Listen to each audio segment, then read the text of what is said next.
அன்பு தோழர்களே, அவங்க தரப்புல ஹதீஸ வச்சாங்க.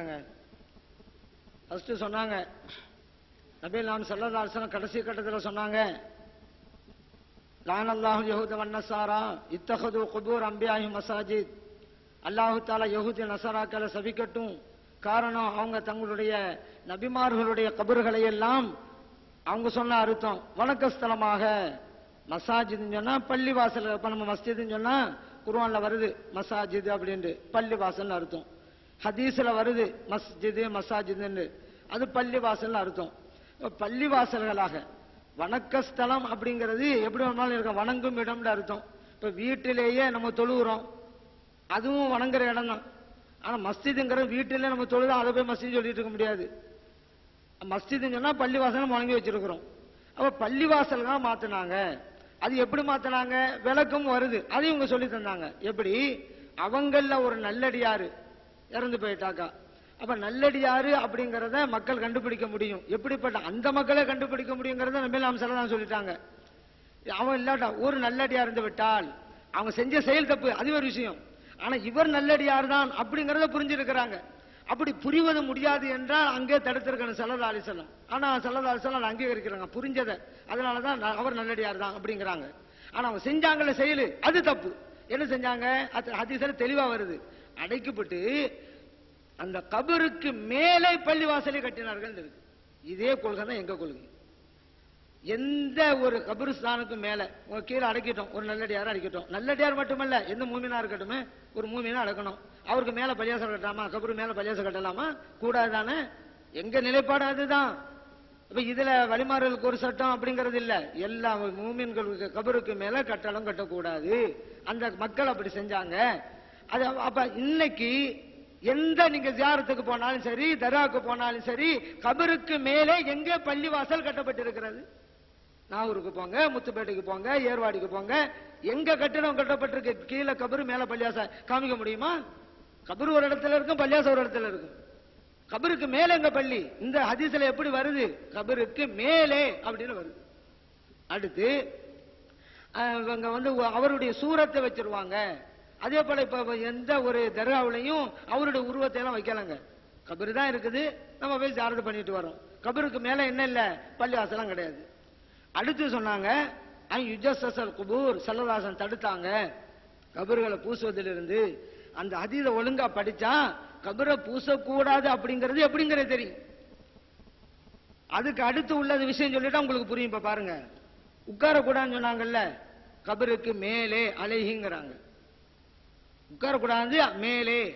அது போல கட்டிடம் கட்டக்கூடாது அப்படிங்கிறது அலைஹி மேலே அப்படிங்கிறாங்க.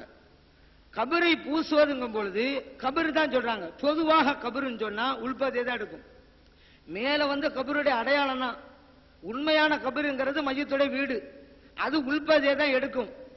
உள்பதி நல்லா பூசி அதுக்குள்ள தசை வைக்க கூடாது, இயற்கையான மண் உள்ள மாதிரி தான் வைக்கணும் அப்படிங்கிறது தான். எல்லாத்துக்கும் மேலே மேலேண்டவங்க கபருக்கு மேலேயும் பூசக்கூடாதுன்னு சொன்னா எப்படி சொல்லியிருக்கணும், அலல் குபூரி அப்படின்னு சொல்லியிருக்கணும். அப்படியா சொன்னாங்க ஸல்லல்லாஹு அலைஹி வஸல்லம். அவங்க சொன்னாங்க, ஓ தீத்து ஜவாமியுல் கலீம், மிக குறைந்த வார்த்தைகளில் நிறைந்த பொருள் கொண்டு பேசுகின்ற ஆற்றலை நான் வழங்கப்பட்டிருக்கிறேன் அப்படின்னாங்க. அவங்க என்ன நல்ல அழகான சொல்றாங்க. அப்ப அங்கே கபருன்னு சொன்னா உண்மையான கபரு மேலப்படி வைக்கிறது, நம்ம குமிச்சு வைக்கிறது மண்ணெல்லாம் கபரு அடையாளம் தான். உண்மை கபருங்கிறது அவங்க இருக்கிற இடம், அது உள்பதியை தான் எடுக்கும். இங்க அலாண்டு இல்லை, அதனால உள்பதி பூசக்கூடாதுங்கிறது தான் எங்க நிலைப்பாடு. அதனால இதுக்கு மேல பூசறதுக்கு இந்த ஹதீஸ்ல ஆதாரம் இல்ல. அப்படி மேல பூசறதுக்கு வேற ஹதீஸ் இருந்தா நீங்க தாங்க, நாங்க பதில் சொல்லுவோம்.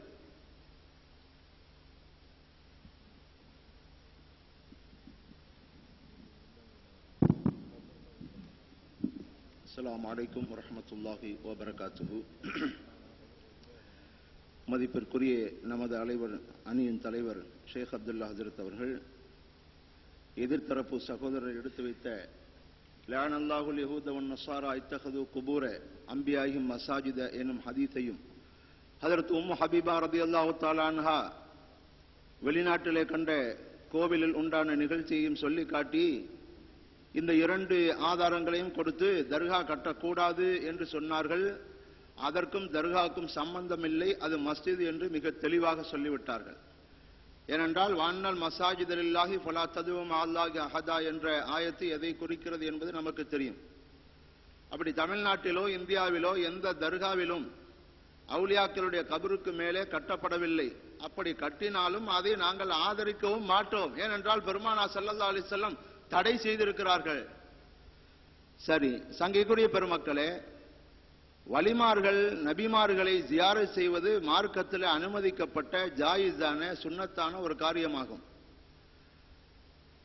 அல்லாஹு ஜல்ல ஷஅனுஹு வ தஆலாவை சந்திக்க சென்ற நபிகள் நாயகம் ஸல்லல்லாஹு அலைஹி வஸல்லம் அவர்கள் சுப்ஹானல்லதி அஸ்ரா பி அப்திஹி லைலம் மினல் மஸ்ஜிதில் ஹராம் இலல் மஸ்ஜிதில் அக்ஸா அல்லதி பாரக்னா ஹவ்லஹு என்று சொல்லி காட்டுகிறான் இறைவன். மக்காவிலிருந்து நேராக பெருமானார் ஸல்லல்லாஹு அலைஹி வஸல்லம் அவர்களை விண்ணுலகிற்கு அழைத்து செல்லவில்லை. பைத்துல் முகத்தஸ் என்று அந்த பள்ளியிலே நபிமார்களுக்கெல்லாம் பெருமானார் ஸல்லல்லாஹு அலைஹி வஸல்லம் தொழுகை நடத்தினார்கள். சரி, இப்ப அந்த பள்ளியை பற்றி சொல்ல வரும்போது அல்லாஹ் என்ன சொல்கிறான்? அல்லதி பாரக்னா ஹவ்லஹு, அந்த பைத்துல் முகத்தஸை சுற்றி நான் பரக்கத் செய்திருக்கிறேன் என்று அல்லாஹ் சொல்கிறான். அங்கே என்ன பரக்கத் இருக்கிறது சங்கைக்குரிய பெரியோர்களே? அங்கே வலிமார்கள் நபிமார்கள் அங்கே அடக்கம் செய்யப்பட்டிருக்கிறார்கள். எண்ணத்தொலையா நபிமார்கள் பைத்துல் முகத்தஸிலே நபியாக அனுப்பப்பட்டார்கள். அந்த நல்லோர்கள் எல்லாம் அங்கே உறங்கிக் கொண்டிருக்கிறார்கள்.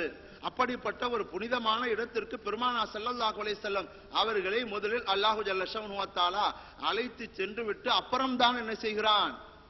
வானலோகத்திற்கு அழைத்து செல்கிறான். அது மாத்திரமல்ல, வானலோகத்திற்கு போகின்ற வழியிலே நான் ஹஜரத் மூசா அலைஹிஸ்ஸலாம் அவர்களுடைய கபருக்கு சென்றேன். மரர்து அலா கபரி மூசா யுஸல்லி ஃபீ கபரிஹி அஹி. பெருமானார் ஸல்லல்லாஹு அலைஹி வஸல்லம் சொன்னார்கள், மூசா அலைஹிஸ்ஸலாம் அவர்கள் கபருக்குள்ளே தொழுது கொண்டிருந்தார்கள்.